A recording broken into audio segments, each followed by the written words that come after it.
It's another significant winter storm taking aim at the Bluegrass State. It may bring everything from flooding to snow. We'll talk about it in just a moment. A Danville man fights for his life after a fire destroys his home. And a fire shuts down the government center in Lexington. What employees think sparked the flames. Tracking, alerting, protecting. This is WKYT News at 4:30. Good afternoon. Jennifer Palumbo and Amber Philpott reporting. The first week of March will be a wild one for weather. Yeah, this forecast has everything from rain and warmer temperatures to more snow and the return of some very cold air. We begin with WKYT Chief Meteorologist Chris Bailey, who's keeping a close eye on several different things, Chris. Yeah, this is a multifaceted winter storm that is getting ready to attack the Bluegrass State yet again. You mentioned the possibilities, and they're pretty much endless over the next 3 or 4 days. Here's where the storm is just now coming together well out to our west.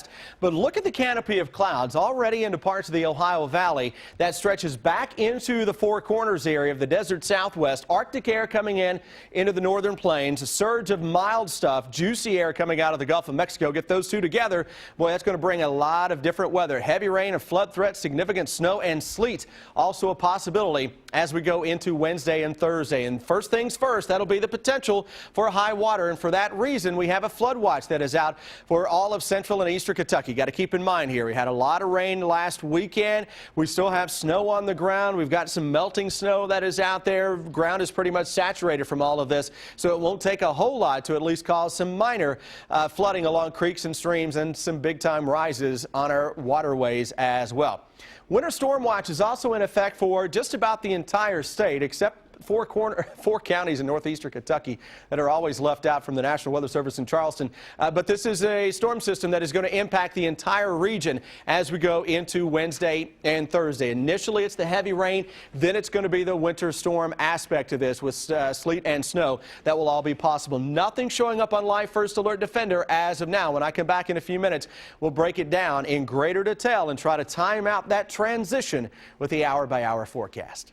All right, Chris, we will see you then. Thank you. Fire destroys a man's home and leaves him fighting for his life. The fire happened on Perkins Avenue in Danville last night. Firefighters kept the home from burning to the ground, but there was still a lot lost in the fire. WKYT's Phil Pendleton is in Boyle County with our top story at 4:30.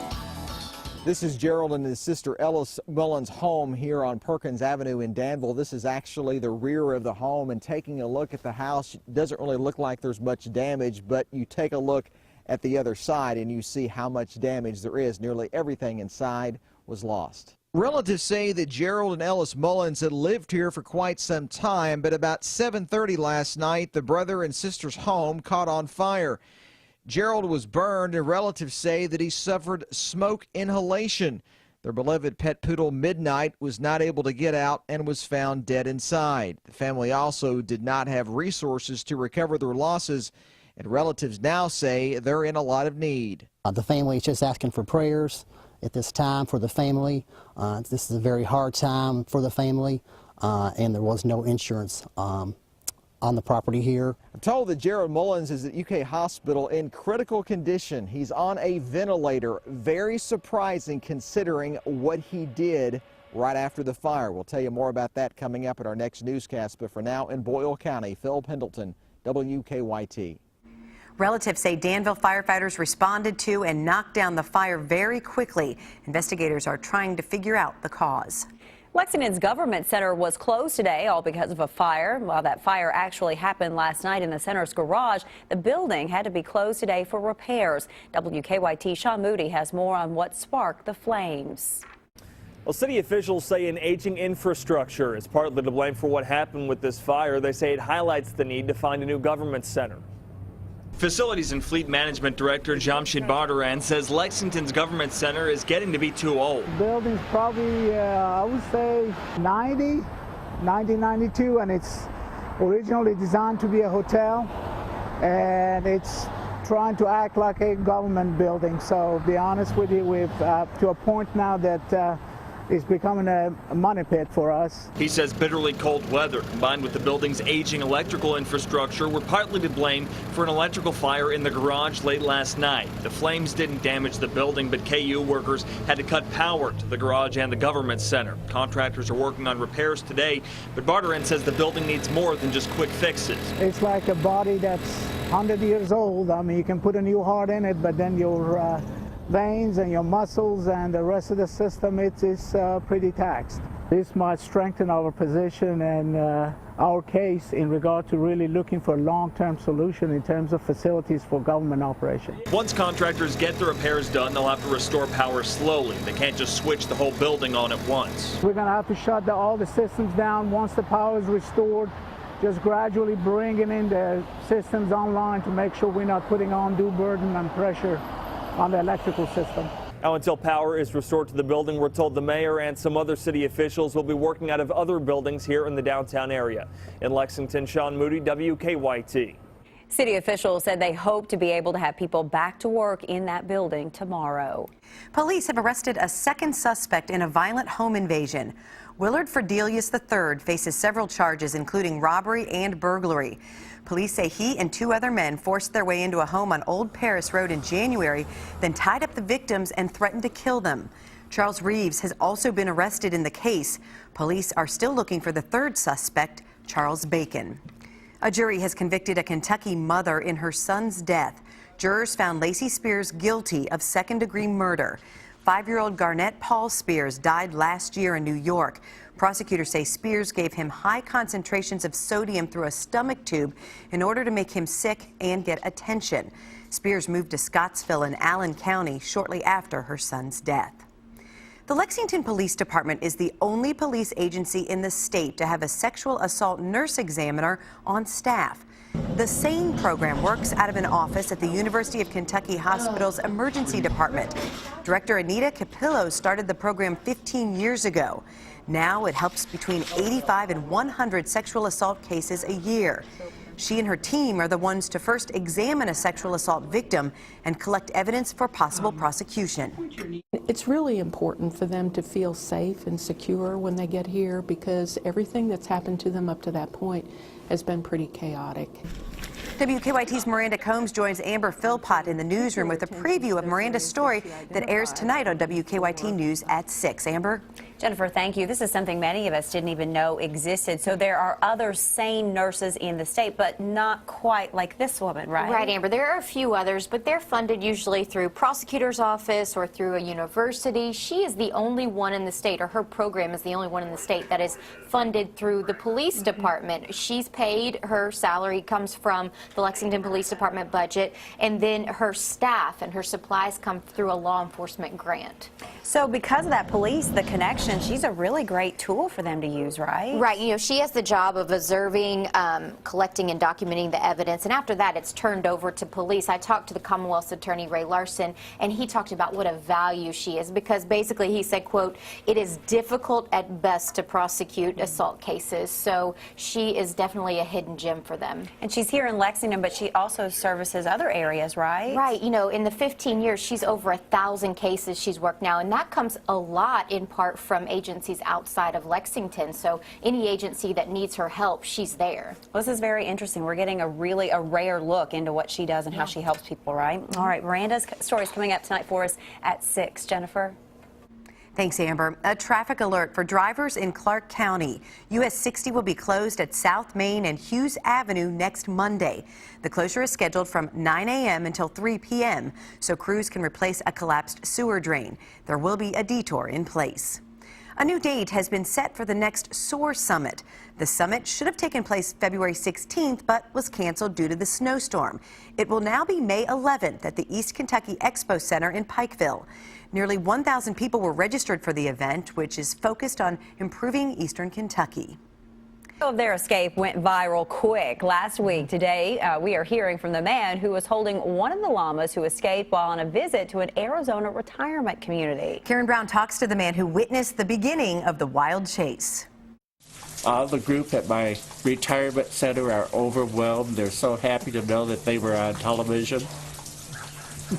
Richard Falkenberg can laugh now, but he was the one holding on to the ringleader, Kanita, when the llamas went on the lam in Sun City, capturing the nation's attention. I know, spooked them. But we're not going to talk about that because of the person involved, not me. Richard had asked friends Karen Friend and Bub Bullis to bring some llamas to his Gin Care Retirement Center when one of the residents with a plastic bag spooked Kanita. The poor lady that did that is still in college. Richard was knocked to the ground. And I was just scared to death at something. He had broken something. And then she started to drag him.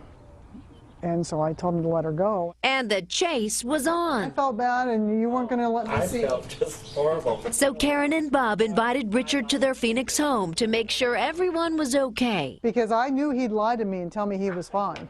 I wouldn't. Oh, yes, you would. And the two culprits have also recovered. And you're a bad girl, huh? Back to their training, Kanita and Lainey, when not on the run, are both show llamas. And I put the streamers on it just as another little distraction. Even competing in obstacle competitions, but last week their freedom got the best of them. And then it became a game for her. She was playing out in this big field. She had all this room to run. Nothing's bruised, I'm just old. Full of llama love, Richard is not holding any grudges. Anytime that I can get to come and work with them, I'd like to because they're wonderful things. The llamas are absolutely super. It is an event that will leave you shivering. On Saturday, hundreds of people will take the plunge into chilly Lake Cumberland for a good cause. Deanne Stevens is out and about at Conley Bottom Resort in Wayne County with more on the polar plunge. Hi, Deanne. Hey, good afternoon, guys, from Lake Cumberland here at Conley Bottom Resort, where water's probably going to be a little bit chilly this weekend for the Lake Cumberland Polar Plunge, but who wouldn't want to jump in a lake, especially when they're doing it for a great cause? Julie Goodpastor is with us from Special Olympics Kentucky, and you said, Deanne, this is the best polar plunge ever. Folks are, instead of swimming around in a pool for a few seconds, they're jumping in the lake off a houseboat. Yes, and it is great, and it's crazy fun, and we enjoy it because it is a true polar plunge. You really do get that experience here, so we love it. Burr. And now, if you're not plunging, you encourage folks to still come out and be a part of the fun. Yes, and this is a fundraiser, and we are raising money for Special Olympics Kentucky, so we want people to come out, donate to the cause, support the other polar bears that are jumping in, come and enjoy the view, and just have a great day. Now, are you allowed to wear a wetsuit? Well, that's kind of cheating, but we're not going to deny anyone. Listen, if you'll raise the funds, you'll do it, right? Absolutely. Talk about where the money goes for Special Olympics. Special Olympics Kentucky, this is our biggest fundraisers of the year. So throughout the month of February, this money is going towards our athletes. We have over 7,000 athletes in the state that use this funding to, have sports opportunities. And it's just a phenomenal event. Raised close to $30,000 last year. Hope to do more than that this year. You can be a part of it. Check it out at Kentucky Plunge, right? Kentucky spelled out, plunge.com. KentuckyPlunge.com. And then come on out to Lake Cumberland. It's beautiful here, whether it's the middle of winter or not, here at Conley Bottom Resort. Come on out, 9 o'clock on Saturday morning. I'm Deanne Stevens, out and about. Back to you guys. Thank you, Deanne. And a few famous faces were among the thousands who braved the cold for another polar plunge over the weekend in Chicago. Pop star Lady Gaga, her fiancé, actor Taylor Kinney, and Vince Vaughn took the plunge in Lake Michigan. This year's event raised $1.1 million for Special Olympics, the highest amount ever in the event's history. Will Smith's return to the big screen topped the box office this weekend. His con man drama Focus brought in $19 million during its debut. The spy thriller Kingsman: The Secret Service remained in second place during its third week in theaters. The SpongeBob movie, Sponge Out of Water, came in at number 3. Boy, it is hard to believe after a day like today that all of this mess is coming behind it. I know, and we're talking about 50s tomorrow, and then, Chris, it's all downhill from there in terms of the temperatures. Yeah, you want it? We got it. All right, we aim to please with the forecast over the next couple of days. If you're a fan of some milder temperatures, which, by the way, tomorrow we're talking 50s, and everybody's like, yes, it's normal for this time of year, but we're going to finally get to normal for at least a few hours late tomorrow into tomorrow night.